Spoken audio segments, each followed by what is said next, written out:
استفلالوي ناي اونلاين كفليتات نمخفال استشجركم سبات اذا فيديو نعاكم يا ابزا فيديو خمي غيركم زدلكم مو نبرت كتغزو وي كا زدلكم مو ناي اونلاين نبرت كتزلو تخولو ماستر كارد وي فيزا كارد كمي غيركم كم تخفتو خريكم كسام مودات اندحريكم ني كمي غيركم انترناشونال كم بعل امازون علي اكسبرس كابون كنغزول نخل ماستر كارد وي فيزا كارد بخمي كم نخفت كريكم اذا كان الحديث زخونكم سبات سبسكرايب مغبار بيتسب كونو نجمر كورا تخصصلتي امنا لو ما عندي فيديو كمي غيرنا بيت نوب اكاونت فيجوال كارد نسرح كم نخل وي كانوا تسخ من نخل كريكم سلازي مجمرنا بلاي ستور كنكيدنا بلاي ستور مساعتنا بيت نوب بينا سيرش نغبر وي اب ستور امناي ايفون تتكمت تهونكم بيت نوب بينا نصحف سيرش نغبر دحرو انا انستال غيريا سلازي كم ستريوا مزعت ليلا اوبن كبل مالتي كم زبلكم مجمرا فيرست نيم بامنت سمي صحف سيرنيم بي ام ايميل ادرس ابزن لكم صحفيو كانتري ايثيوبيا ريفرال كود كانتا انتلكمني اتي زنغركم سب زي كتصحفوا تخوليهم ግን ተጻحفكم ዝበለጸ ማለት እዩ ካብ ማጻል ክሬት ፓስወርድ ንብላ ማለት እዩ ፓስወርድ ክሬት ክንገብር ከለና at least 8 ካራክተር 8 ካራክተር ዝሆኑ እንጥቀማለና upper case ዘሎ አቢ ሌተር ማለት እዩ lower case ዘሎ ኮሙን ቁጥሪ ስፔሻል ካራክተር ማለት እዩ ዞን ኩሎን ከነማልኦም አለና በመጻሐፍናዮ ኣብዚ xx ዝብል ከመጸናይ ማለት እዩ ናተይ አይከሬኩምኒ ስለዚህ ሶኢላ ተጻሐፈ ግን ከም ስትሪዮ ዘለኹም ኣብዚ ታሕቲ እተን ዘማለኡኮን ይስመረልና ኣሎ ማለት እዩ ፓዝል ከነስተኻኽላለና ምክንያት ሰባት ዲና ይኮንና ንምርግጋጽ ስለዚህ ዘትሪዮ ዘለኹም ማዕረታ ስሊ ወይ ካ ማዕረታ ቅርጽ ንገብራ ማለት እዩ ኦኬ ኦቲፒ ወሰደልና ዋን ታይም ፓስወርድ ና ኦኬ ድሕሪ ቁርብ ዳጋያ ቢትኖፕ ክሬት ኮይናት ላይ ማለት እዩ ድሕሩ ዝተርፈን ነገር ካብ ቢትኖፕ ገንዘብ ወይ ካ ና ቢትኖፕ ከመይርና ገንዘብ ከነእቱ ንኽእል ካብ ሰባት ከመይርና ክንገዝእ ንኽእል እዩ ስለዚህ መጀመሪያ ባይናንስ አካውንት የድልና ባይናንስ ክትከፍቱ ግባ ማለት እዩ ባይናንስ አቲና ካብ ሰባት ክንገዝእና ማለት እዩ በት ዘለና ናብ በዶላር ክንገዝእ ማለት እዩ ባይናንስ መስከፈትኩም ከም ስትሪኦ ዘለኹም ኣብዛ ላዕሊ ከም ምልክት ክትመጽኩም ያ ኣብዛም ሳሮንኩም ከንካል ምልክት ክትመጽኩም ያ ግን ዝኾነ ንኣህረምዋ ድሕሩ ናብ ኣኸድኩም ናብ ፕሮ ትቕይርዎ ማለት እዩ ፕሮ ዝብል ነገር ክትመጽኩም እዩ ፕሮ ዝብል ትቕይርዎ ድሕሩ ንምግዛእ ኣብዛ ትሪኦ ዘለኹም P2P ትብል ዘላ ኣብ ኣኸድኩም ክሊክ ትገብሩ ናብታ P2P ወይ ካ ፐርሰን ቱ ፐርሰን ማለት እዩ ናብ ኣምሳኣተኹም ባይሁም ትብልዋ ማለት እዩ ትገዝኡ ስለደለኹም በመቕጻል ዛ ኢቲቪ ትብል ዘላ እስኹም ዘለኹም ሃገር ኣብ ኬንያ እንታሊኹም ናይ ኬንያ ሺሊንግ ይመስለኒ ስለዚህ እቲ ዘለኩም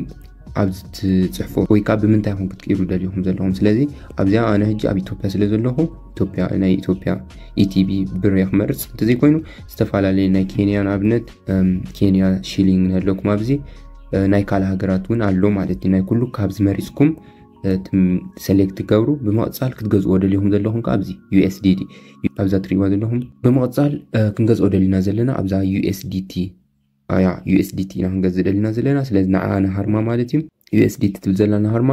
በመቕጻል ኣማውንት ብዚያ ንጽሕፍ ክንደይና ክንገዝእ ደሊና ዘለና ኣነ ንኣብነት ሕጂ ንዓኹም ንምርኣይ ስለ ዝኾነ ክንደይ ክገዝእ 500 ክገዝእ 500 ወይ ካ ናይ 500 ኣኽይር ማለት እዩ ዳርጋ $3 ገለ እዩ ማለት እዩ ስለዚህ ኮንፊርም ክብላይ በመቕጻል ፔይመንት ሜተድ ብምንታይ ክኸፍሎ ደሊ ዘለኹ ኣነ ሕጂ ብሰዓዲ ዝተፈላለዩ ናይ መኽፈል ስለ ዘሎ ብኣቢሲኒያ ባንክ ክኸፍል ይኽእል ብቴሌብር ክኸፍል ይኽእል ሕጂ ግን ኣቢሲኒያ ባንክ ክኸፍል ማለት እዩ ስለዚህ ኮንፊርም ይብላ ዝደለኹም ኣማራጭታት ተደሊኹም ኣብዛ ኦል ኣካል ሃገራት ተደሊኹም ናይ ተዓዲ ዘለኹም ናቱ ምርጫ ይዘንጸልኩም ኣነ ክኸፍሎ ደሊ ዘለኹ ኣቢሲኒያ ባንክ ስለ ዝኾነ ኣባ ኮንፊርም ገብራ በመቕጻል እዞም ትሪእዎም ዘለኹም ሰባት ዝሸጡ እዮም ወይ ካኒ ናብ ዶላር ንትናተይ ኣካውንት ክመልኡ ለይ ዝኽእሉ ወይ ካ ባይናንስ ክመልኡ ለይ ናብ ዶላር ክቐይሩ ለይ ዝኽእሉ ሰባት እዮም ስለዚህ ካብዞም ትሪእዎም ዘለኹም ክመርጽ እዞም ሰባት ከም ትሪእዎም ዘለኹም ዘቐዳማይ ሰብ 157.95 ማለት እዩ ከምኡ ዝቕይር ዘሎ ንሓንቲ ዶላር ማለት እዩ ከም እንዳበልኩ ትዘዋጸን ይርኢ ግን ከኣሱ ዘይኮነ ተወሳኒ ነገር ኣብዚ ትሪእዎ ዘለኹም ሳክሰስ ሬት ወይ ካ ቶም ትሬደርስ ክንደይ ፐርሰንት ዝኣክል ሳክሰስ ኣለዎ ምክንያቱ ገለገለ ሰባት ከብሉና ስለ ዝኽእሉ ወይ ካ ክበልዑና ስለ ዝኾኑ ናቶም ሳክሰስ ሬት ኢና ንርኢ ማለት እዩ ንኽመልሱና ውን ጸገም ስለ ዝኾነ ማለት እዩ 98.30 ሬት ኣለዎ እዚ ሕጂ ጽቡቕ ማለት እዩ በመቕጻል ከም ትሪእዎም ዘለኹም ካልኦት ውን ጽቡቕ ዝኾነ ክስታይ ኣለዎ ማለት ካብኣቶም ዘተኣማምን መሪጽኩም ክሊክ ትገብሩ ማለት እዩ ኣነ ሕጂ ናይ ንዝወዲ ቅድሚ ሕጂ ገዚእሉ ስለነበርኩ ይፈልጦ ኣብዛ ትሪእዋ ዘለኹም ባይ ክብላይ ማለት እዩ ወጻል ደልዮ ዘለኹ ቅድሚኡ ግን ክንደይ ካብ 500 ክሳብ 26000 ሓደ ሰብ ካብኡ ክገዝእ ከም ዝኽእል እዩ ዝነግረና ዘሎ ስለዚህ ያ ኣነ ካብ 500 ሚኒማም ክገዝእ ማለት እዩ ባይ ክብላይ بمقصال ابستري وزلهم እዚ ከነንብበለና እንታይ ይብላሉ ናይ ትወዲ ክራይቴሪያ ማለት እዩ እዚ ብዛዕባ USDT ባይናንስ ገለልኩም አይተጻሐፉ ይዝብሉ ሓፈሻ بمقصال 15 دقائق مزسب كنودع لنا مالتي ስለዚህ انا ከም ዝበልኩም ናለኩም መሪ ኣለኹም بمقصال place order ይብላ مالتي place order ምስበልኩዋ ምስትወዲ ቻት ገይረ ነይረ ስለዚህ ከም ትሪእዎ ዘለኹም pay exact amount and send screenshot please don't use this word ገለብለንሎ እዚ ወዲ ኦንላይን ስለዘሎ ቅድም ኢለ ገዚኤሉ ስለነበርኩ already screenshot ገይረ ሰደሉ ነይረ ሕጁን ከም በሐድሽ كسدول مالتي ስለዚህ view payment details ትብዘላ ትሪኡ ኣለኹም ናቱ payment detail ሕጂ ናቱ ናይ አካውንቱ full name ናቱ ስም አካውንት ናምበር ገለብ ዝተጻሕፈሉ ስለዚህ ነዛ ናይ አካውንት ናምበር ንታስሙ መጀመሪያ ይያ ሽዑ አካውንት ናምበር ከይደ ኮፒ ገብራ ናምናተይ ባንክ አካውንት ከይደ ሽዑ እንታገብሬ ከኸፍለ ማለቲ እንትወዲ ወይካ ትራንስፈር ክገብሩልይ ስለዚህ ከፊለ ወዲ ስክሪንሾት ገበርኳ ታ ስክሪንሾት ገበርኳ እንትወደ ክልኮል ማለት እዩ ናብቲ ቢትኮይን ከይደ አፕሎድ ክብላይ ማለት እዩ ታ ፒክቸር ወይ ካ ታስሊ አብስትሪዮ ዘለኹ ማታሕት ማለት አፕሎድ ፔመንት ፕሩፍ ማለት እዩ ስለዚህ ታስሊ አፕሎድ ገበርኳ ንሳሰደለ I have made the transfer ስለዚህ ትራንስፈር ይብላ ሞዳቱ እንትወዲ ይሰደሉ ስለዚህ ሰደሉ እንትወዲ ክሰደለይ ማለት እዩ ሶ ከምስትሪዮ ሰለስተ ነርኒ 6 ነጥቢ ኢስራን ሲስተም ጎይናት ላይ ያላ ማለት እዩ ስለዚህ ሰድለይ ማለት እዩ ካብዝ እንደሐር ና ቢት ኖብ ከመየርና ኢና ትራንስፈር ክንገብሮይና ክንሪ ማለት እዩ ቅድሞ ግን ንትወዲ ሬት ክንገብሮለና ምክንያቱ ከምዛ አይነት ሰርፍ ሰባት ክምስገኑ ስለዘለዎም ምሰደድልኩም ሬት ክገብሮም ይግባ ማለት እዩ ምክንያቱ ተአመንት ስለዝሆኑ ማለት እዩ ከምዚ ክሰርሖሎ ንኻሊ ጊዜውን ንኽሰርሕልኩም يبل مالتي يتابعهم ስለዚህ ንዑ ሬት ንገብሮ አው ቅድሞ መጸናይ አነ ቅልጥፊ ለስለታሐልፍ ኮይዳ አምበር አው ሬት ዝብልክ መጽኩሚ ሬት ገብሮን ትወድ ማለት እዩ بمقصال ናብ ቢትኖብ ከመየርና ከምሰድስ ክንሪና ኦኬ ድሕሪ ቁርብ ሰዓታት ናይ ቢትኖብ አካውንተይ አፕሩቭድ ኮይናላ ቅድሞ እቲ ጉዳያት ክገብሮ ስለዘይ ትኽሉ አፕሩቭድ ክሳብትኩም ክትጽበዩ ማለት እዩ ናተይ ድሕሪ 2 ሰዓት ተጸበያ ሕጂ ቨሪፋይድ ኮይናላ ስለዚህ ናብ ዘጽል ፕሮግረስ ኮስዶክሜ ንወጽል ስለዚህ ከምስትሪዎ ዘለኹም ቅድሚ ናብ ቢትኖብ ሰልም ስናድና ካርድ ሆኖጻለና ቨርቹዋል ካርድ ማለት እዩ ስለዚህ ብዛት ትሪዎ ዘለኹም ታሕቲ ካርድ ስትብልና ሃርም ሾው ክሬት ቨርቹዋል ካርድ ንብላ ማለት እዩ ብድሕሩ ትራንዛክሽን ፒን ወይ ካ ኮድ ንህባ ማለት እዩ ፍሊ ዝበለ ወይ ካ ክንዝክሮ ንኽእል ነገር ኢና ንጽሕፍ ኣብዚ activate biometric authentication ስለዚህ activate ክብላይ ማለት እዩ continue create a new virtual card ስለዚህ እንታይ ክገብር ዲፖዚት ክገብሬ ወይ ካኒ ገንዘብ ከቱልን ናብዛ ማለት እዩ currently not available በባይናንስ ቀጣ ሆነ ይክኒ ግን USDT ትብዘላ አባ ሐርሜ እዚያ ካብዚን ሰለስተ ሓንትን ክንመርጽ ከለና ግን እታ ዝመርጽና ኣብታ ናይ ባይናንስ ከይድና ንጽሕፋ ማለት ስለዚህ ዛ USDT ትብዘላ ሳልሰይቲ ኣነ ክመርጽ ምሳሮንኩዋ እዛ ትሪዋ ዘለኹም ኮፒ ብላ ማለት እዩ ዛ QR ኮድ ወይ ከዓ ዋሌት አድረስ ትብዘላ ና ኮፒ ብላ ማለት እዩ ኮፒ ምስበልኩዋ ና ባይናንስ ቀጣ ኸይድ ማለት እዩ ባይናንስ ከይደ ናብዛ አሴትስ ትብዘላ ኸይደ ዊዝድሮው ክገብሬ ማለት እዩ ወይ ከዓ ሰንድ ትብል ታላትኩም ንሳኹም ታርምስኩም ናተይ ግን አብኩም ስለዚህ ኮነት ኣብዛ ዊዝድሮው ትብዘላ ናባ ሃርም ድሕሩ ዊዝድሮው ክሪፕቶ ኦር ዊዝድሮው ፍላት ትብዘላ ኣብዛ ታሕቶይቲ ናባ ኸይደ USDT ትብዘላ እዛ ትሪዋ ዘለኹም USDT ትብዘላ ንዓ ሰሌክት ይገብራ በመቀጻል send via crypto network ትብዘላ ንዓ ሃርማ ማለት እዩ ካው እታ አንተወይ ኮፒ ዝገበርኳ ፔስት ብላ ማለት እታ አድረስ ማለት እዩ ስለዚህ ንሳንተ ዝገርኩማ ናካል ሰቡን ክስደድ ይኸሊ ኔትወርክ ቅድም ዝመረጽኩዋ ታ ፖሊጎን ትብል ዘላ ማለት እዩ ታ ፖሊጎን ትብል ቁርብ ሕሰብ ትብልያ 0.02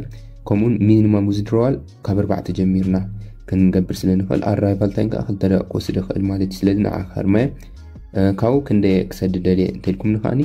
6 ክሰድደ 6.23 ኣለኒ ታ 23 ቀረጽ ትኾንያ ማለት እዩ ስለዚህ ኣብዚያ ትሪዋ ዘለኹም 6 ክጽሕፍ ማለት እዩ 6 በመቀጻል 5 ሪሲቭ አማውንት ሪሲቭ ዝገብሩ አማውንት ኻኒ 5.98 ማለት እዩ ስለዚህ ቁርብ ክውሳሃፍትኒ ግንጋ ኣብትናቴ ቢትኮይን ተርፈን ስለዘይከል 6 ጥራይ ክሰድደ ማለት እዩ 6 ዝምዘላ ዊዝድሮው ብላ ኣብዛ ትሪዋ ዘለኹም ማለት እዩ ኦኬ ስለዚህ እዚ ምስ ገበርኩም ስወዳኩ ኮንፊርም ይብላ ማለት እዩ ስለዚህ እዚ ትናተይ ቨሪፊኬሽን ወይ ከዓ ከመይ ጌርካ ሓልፍ ከም ዝኽእል ወይ ከዓ ከማይ ፌስ ሪኮግኒሽን ብክልቲአን መሊእኩም ትውድኡ ማለት እዩ ድሕሮ ዊዝድሮዋል ፕሮሰስ ወይ ከዓ ዝሕልፎ ዘለኹ ገንዘብ ፕሮሰስ ይገብራሉ ክሳብ 2 ደቂቃ ክወስድ ይኽእል ኢለኩም ነይረ ስለዚ ቁሩብ ክፅበይ ማለት እዩ ኦኬ ከምዚ ትሪእዎ ዘለኹም ናብ ሄሎ በእምነት ጀስት ሪሲቭድ 5.98 USDT ኢንጆይ ሪኩማ ትራንስፈር ጌራትለይ ማለት እዩ ስለዚ ካብ ቢትኮይን ካብ ባይናንስ ናብ ቢትኖብ ትራንስፈር ጌረለኹ ስለዚ ኣብታ ናይ ቢትኖብ ኣካውንተይ ከይደ ክርአየ ክንደይ ከም ዘለና ትሪእዎ ትራንስፈር ከም ዝኾነ ማለት እዩ ስካን ክንገብራ ኢና ከምዚ ትሪእዎ ዘለኹም 5.98 ኮይናትለይ ማለት እዩ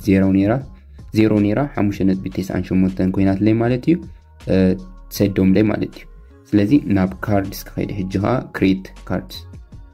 ኦኬ ከም ትሪእዎ ዘለኹም 0 ኔራ 5.98 ኮይናትለይ ኣላ ስለዚ ትራንስፈር ኮይኑ ማለት እዩ ብመቕፃል ካርድ ክሬት ክንገብር ኢና ቨርቹዋል ካርድ ማለት እዩ ስለዚ ክሬት ቨርቹዋል ካርድ ንምግባር ቁሩብ ገንዘብ ከድልየና እዩ ከም ዝበልኩም ሰለስተ ስለዚ ክሬት ኒው ቨርቹዋል ካርድ ኢንተር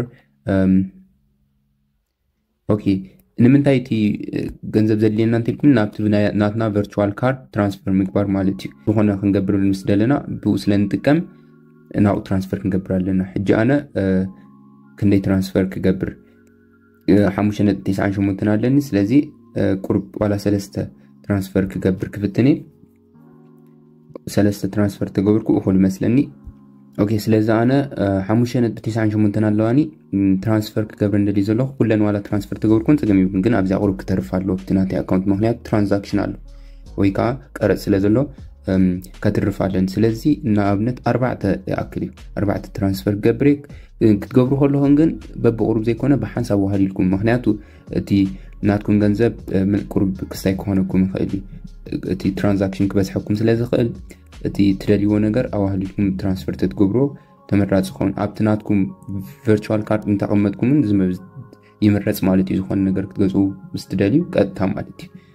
ቁሩብ ክብር ኢሉ እዩ ግን ከዓ ካል ኣማራፂ ስለዘየለ ያ ከምዚ ትሪእዎ ዘለኹም 11 ክወፅእ ትብለና ስለዚ 11 ከዓ ስለ ዘለና ኣነ ስለዚ ማስተር ካርድ ተሰሪሓላ ከምዚ ትሪእዋ ትመስል ብምቕፃል በቃ ኣነ ዝደለኹዎ ነገር ብኦንላይን ክገዝእ ክእል እየ